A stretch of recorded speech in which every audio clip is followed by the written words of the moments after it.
নদীর মানুষ চিরকাল নৌকার উপর ভরসা করেছে। আজও সেই ঐতিহ্য ধরে রেখেছেন কারিগররা।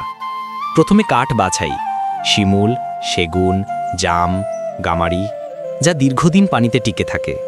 তারপর শুরু কাঠের মাপ কাটা। নৌকার প্রধান অংশ কিল বা তলা, যা ভর বহন করে। পাতি বা পার্শ্বভাগ গা ঘিরে রাখে। ঘুঁট বা পাটাতন দাঁড়ানোর জন্য, মাথা পেছন ভারসাম্য রাখতে। প্রতিটি খুঁটি, প্রতিটি পাটাতন কারিগরের হাতের ছোঁয়ায় জোড়া লাগে ভালোবাসায়। একটি বড় নৌকা বানাতে লাগে কয়েক সপ্তাহ থেকে কয়েক মাস। দিনরাত কাঠ কাটা, বাঁকানো, পেরেক মারা, পালিশ ও পিচ প্রলেপ। নৌকা দীর্ঘদিন নদীর ঢেউ সামলাতে পারে।